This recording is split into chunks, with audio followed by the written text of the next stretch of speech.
Hello Yasir, how are you? बिल्कुल ठीक ठाक। आप कहाँ से आ रहे हो? मैं हॉस्पिटल से आ रही हूँ। मेरी फ्रेंड साइमा का एक्सीडेंट हो गया और वो हॉस्पिटल में थी और उसकी काफ़ी चोट लगी है उसको और टांग पर उसकी फ्रैक्चर भी हुआ है, तो उसी को देखकर बस आ रही हूँ मैं। तो आपको देख के लग तो नहीं रहा कि आप हॉस्पिटल से आ रही हो और साइमा को देख के आ रही हो जिसका एक्सीडेंट हो गया? यासिफ, यही बात तो मैं सोच के हैरान हो रही हूँ। आपको पता है कि साइमा का रवैया इतना पॉजिटिव था और उसको देख के लगता ही नहीं था कि उसका एक्सीडेंट हुआ है। वो खुदावंद का शुक्र अदा कर रही थी और वो इतनी खुशी और जॉय उसके अंदर थी। मैं हैरान हो रही थी उसको देख देख के कि सिर्फ खुदावंद का फजल है जिसकी बदौलत हम इस तरह से इतनी तकलीफ़ में भी इतने इतने इत्मीनान में हैं। बिल्कुल, और ये सिर्फ खुदावंद का फजल है। याद रखें कि इत्मीनान और तसल्ली हम अपनी ज़िंदगी में मुश्किलात में भी उसी वक्त हासिल कर सकते हैं जब हम खुदावंद में शादमान हैं, खुदावंद के साथ चल रहे हैं। और वाकई ये खुदावंद की मेहरबानी का एक बड़ा खूबसूरत सबूत जो है वो हमारे सामने है। काशिफा, क्यों ना हम इस वक्त बैठे हुए, मैं भी कलाम ही पढ़ रहा था, तो कलाम से खुदावंद की फ़ज़ल और मेहरबानी के हवाले से कुछ और बात करें, कुछ और सीखें, ताकि हम कल जाकर साइमा के साथ दुआ भी करेंगे हॉस्पिटल में। ज़रूर ज़रूर। तो कलाम भी है हमारे पास। काशिफा, आप क्या सोचती हैं कि फ़ज़ल क्या है? इसकी तारीफ़ कैसे करेंगी आप? यासिफ, मैं समझती हूँ फ़ज़ल, जिसे अंग्रेज़ी ज़ुबान में ग्रेस कहते हैं, उसका एक मतलब खूबसूरत है और दूसरे लफ्ज़ों में अगर हम कहें तो मैं समझती हूँ कि फ़ज़ल किसी की मदद करने की एक ऐसी कैफ़ियत है जिसमें कोई शख्स किसी दूसरे शख्स की मदद इस तरह से करता है जो उसे करने की ज़रूरत नहीं है, लेकिन वो फिर भी उसकी मदद करता है। ये आपने जो बताया ये बिल्कुल लुगत के हवाले से बिल्कुल सही तारीफ़ की है, लेकिन हम यहाँ पर खुदावंद के कलाम मुक़द्दस के हवाले से फ़ज़ल के को देखेंगे और हम देखते हैं कि अगर आप नया ऐहदनामा पूरा पढ़ें तो वहाँ हमें पता चलता है कि लफ्ज़ फ़ज़ल जो है ये एक मरकज़ी मज़मून रहा है पूरे नए ऐहदनामे में। और नए ऐहदनामे में तकरीबन 100 से 50 मरतबा से ज़्यादा लफ्ज़ फ़ज़ल जो इस्तेमाल हुआ है। और काशिफा, अगर आप गौर करें कि लफ्ज़ फ़ज़ल जो यूनानी का लफ्ज़ है, अगर उसका हम अंग्रेज़ी तर्जुमा देखें तो उसका मतलब है खुश होना, शादमान होना, उसका मतलब है प्यार भरी मेहरबानी। और फ़ज़ल को हम दूसरे लफ्ज़ों में ये भी कह सकते हैं कि खुदा की वो मेहरबानी है जिसके हम हक़दार नहीं थे। तो यासिफ, क्यों ना हम कुछ देर के लिए खुदावंद के फ़ज़ल के चंद पहलुओं पर गुफ्तगू करें? बिल्कुल। देखिए, खुदावंद के फ़ज़ल और खुदावंद की मेहरबानी के जब पहलुओं पर हम बात करते हैं तो पहला पहलू हम इस तरह देख सकते हैं कि खुदा का गुनहगार इंसान को खुदावंद यीशु मसीह की मौत की कुर्बानी के वसीले से कबूल करने में ज़ाहिर होता है। देखिए, इंसान होते हुए आदम का वो मारूसी गुनाह हमारी ज़िंदगी में था और हम सज़ा के हक़दार थे। हम इस लायक नहीं थे कि हम खुदावंद के सामने खड़े हो सकते, लेकिन ये खुदावंद का फ़ज़ल हुआ, ये खुदावंद का रहम और उसकी मेहरबानी हमारी ज़िंदगी पर हुआ कि उसके बेटे के वसीले से हम अब खुदावंद के सामने रास्त पास थे।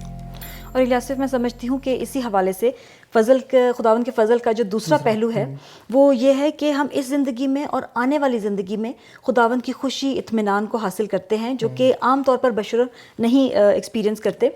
और मैं समझती हूँ कि यही वजह है कि दुखों में, तकलीफ़ों में भी हम खुदावंद के इत्मीनान और तसल्ली को हासिल करते हैं, जिसका हवाला हमें फ़िलिपियों 4 बाब और उसकी 4 आयत में भी मिलता है, जहाँ पे खुदावंद का कलाम कहता है कि खुदावंद में खुश रहो और फिर कहता हूँ कि खुश रहो। और यही बात मैंने आज साइमा की ज़िंदगी में देखी है। बिल्कुल। और काशिफा, यहाँ हम देखते हैं कि ये खुदावंद का फ़ज़ल हमारी ज़िंदगी पर हमारी किसी अच्छाई की बदौलत नहीं है, हमारे किसी अच्छे काम की बदौलत नहीं है। अगर हम खुदावंद जो हमें नजात बख्शती है वो भी हमारी किसी अच्छाई के वसीले से नहीं है, बल्कि ये खुदावंद का फ़ज़ल है जो हमारी ज़िंदगी पर हुआ है। अगर हम इफ़सियों उसका 2 बाब उसकी 8वीं और 9वीं आयत पढ़ें तो वहाँ लिखा है, क्योंकि तुमको ईमान के वसीले फ़ज़ल ही से नजात मिली और ये तुम्हारी तरफ से नहीं बल्कि खुदा की बख्शिश है और ना अमाल के सबब से, ताकि कोई फ़ख्र ना करे। तो हमारा फ़ख्र जो है वो सिर्फ़ खुदावंद पर है, क्योंकि ये खुदावंद की मेहरबानी जो हमारी ज़िंदगी पर हुई है। बिल्कुल यासिफ, और मैं समझती हूँ कि एक बहुत ही खुदावंद के फ़ज़ल का अहम पहलू ये है कि हम गुनाहगारों पर खुदावंद का फ़ज़ल खुदावंद यीशु मसीह की कुर्बानी की बदौलत हुआ है। बिल्कुल, ये खुदावंद यीशु मसीह की कुर्बानी के वसीले से हम बच सके हैं, हम पर रहम हुआ है, क्योंकि हम अपनी ज़ात में तो गुनाहगार हैं, अपनी ज़ात में तो सज़ा के हक़दार थे। और जैसे खुदावंद का कलाम हम देखते हैं कि रोमियो उसका 3 बाब और उसकी 10वीं आयत में क्या कहता है, और एक भी रास्तबाज़ नहीं, कोई भी रास्तबाज़ नहीं। बिल्कुल। और हम देखते हैं किस तरह के एक और बड़ा अहम पहलू जो मैं आपके साथ इस वक्त शेयर करना चाहती हूँ वो ये है कि इंसान गुनाहगार था और खुदावंद से जुदा था। और हम देखते हैं कि इंसान ने किस तरह अपने फ़लसफ़े की बदौलत, अपने नेक कामों की बदौलत खुदा तक रसाई पाने की कोशिश की, लेकिन वो नाकाम रहा। बिल्कुल, हम देखते हैं कि खुदावंद ने खुद इंसान से मिलाप के लिए फिर कोशिश की, क्योंकि इंसान अपनी कोशिशों से खुदा तक नहीं पहुंच सकता था। और अगर इसके लिए आप एक हवाला देखना चाहती हैं, यसाया उसका 59वां बाब और उसकी 2 आयत, تو وہ اچھا ہوگا کہ اگر ہم اسے مل کر جو ہے اسے پڑھیں. جی. یسایہ اس کا 59واں باب اور اس کی دوسری آیت. بلکہ تمہاری بد کرداری نے تمہارے اور تمہارے خدا کے درمیان جدائی کر دی ہے، اور تمہارے گناہوں نے تمہیں اس سے روپوش کیا، ایسا کہ وہ نہیں سنتا. جی، خدا کا کلام کہتا ہے کہ ہمارے درمیان اور خدا کے درمیان ایک خلیج حائل ہو گیا، وہ ہماری ناپاکی کی وجہ سے. دیکھیں، خدا پاک ہے اور خدا جو ہے وہ پاکیزگی کا خدا ہے، اس لیے وہ گناہ کو برداشت نہیں کر سکتا. اور پھر کاشف ہم دیکھتے ہیں آگے چل کے کہ خداوند کے فضل کا ایک اور پہلو، خداوند کی مہربانی کا ایک اور پہلو ہم اس طرح دیکھتے ہیں کہ یہ جو گیپ خدا اور انسان کے درمیان انسان کے گناہ کی وجہ سے آیا تھا، اسے خدا نے خود اپنے بیٹے کی موت کی قربانی کے وسیلے سے پر کیا، تاکہ میرا اور آپ کا خدا کے ساتھ ملاپ ہو سکے، انسان کا خدا کے ساتھ ملاپ ہو سکے. خدا کی نگاہ جو ہے وہ ہماری زندگیوں پر ہے، اور وہ چاہتا ہے کہ ہم خدا یسوع مسیح کے وسیلے سے خدا کے ساتھ ملاپ کریں. اس کے لیے اگر آپ میرے ساتھ ایک حوالہ نکالیں، رومیو اس کا 3 باب اور اس کی 21ویں اور 20ویں آیت، اور میں آپ سے درخواست کروں گا کہ اگر یہ حوالہ آپ ہمارے لیے پڑھیں. جی. رومیو اس کا 3 باب 21ویں اور 22ویں آیت. مگر اب شریعت کے بغیر خدا کی ایک راست بازی ظاہر ہوئی ہے، جس کی گواہی شریعت اور نبیوں سے ہوتی ہے، یعنی خدا کی وہ راست بازی جو خداوند یسوع مسیح پر ایمان لانے سے سب ایمان لانے والوں کو حاصل ہوتی ہے، کیونکہ کچھ فرق نہیں. خداوند یسوع مسیح کی راست، خدا کی راست بازی خداوند یسوع مسیح پر ایمان لانے سے ہم پر ٹھہرتی ہے. یہ کتنی ہی ہمارے لیے ایک انکریجنگ بات ہے جب ہم خداوند یسوع مسیح کو اپنی زندگی میں آنے کی دعوت دیتے ہیں، قبول کرتے ہیں. خدا جو کہ راست باز خدا ہے، خداوند یسوع مسیح کے وسیلے سے ہمیں بھی راست باز ٹھہراتا ہے. بالکل. اور سب سے آخری اور ایک اور اہم پہلو الیاسف یہ ہے کہ خداوند کی نظر میں ہماری قدر و منزلت، ہماری قدر و قیمت، کیونکہ ہم دیکھتے ہیں کہ خداوند ہم سے پیار کرتا ہے، اور جب خداوند کا فضل ہماری زندگیوں پر آ کر ٹھہرا تو ہم جو اس وقت اس کے دشمن تھے، ہم اس کے دوست اور اس کے بچے بن گئے. جی، اور اس کے لیے میں ایک حوالہ ضرور آپ کے سامنے پڑھنا چاہوں گا.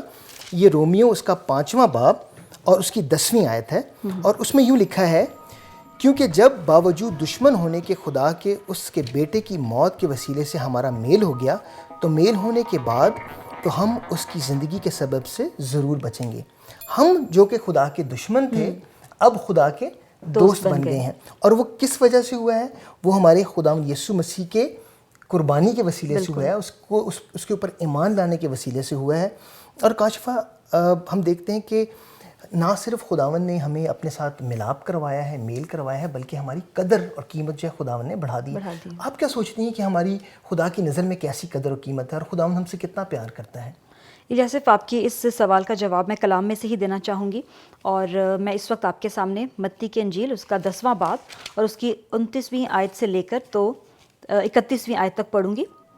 یہاں پر یوں مرقوم ہے، کیا پیسے کی 2 چڑیاں نہیں بکتی، اور ان میں سے ایک بھی تمہارے باپ کی مرضی بغیر زمین پر نہیں گر سکتی، بلکہ تمہارے سر کے بال بھی سب گنے ہوئے ہیں، بس ڈرو نہیں، تمہاری قدر تو بہت سی چڑیوں سے زیادہ ہے. بالکل، خداوند کی نظر میں ہماری قدر بہت زیادہ ہے. بالکل. خداوند نے ہمارے سر کے بال گنے ہوئے ہیں، اور خداوند کی مرضی کے بغیر ایک چڑیا بھی زمین پر نہیں گر سکتی. اور خداوند نے ہماری قدر اس طرح بڑھائی کہ ہمیں اپنے بیٹے اور بیٹیاں بنایا.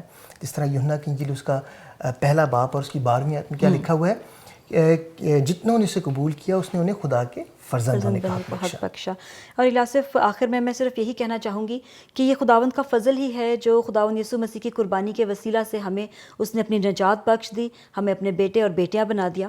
اور نہ صرف یہ بلکہ میں سمجھتی ہوں کہ آج بھی ہم خداوند کے فضل کو اپنی زندگی میں اس کا تجربہ کرتے ہیں، جو کہ ہم سائمہ کی زندگی میں بھی ہم نے دیکھا ہے.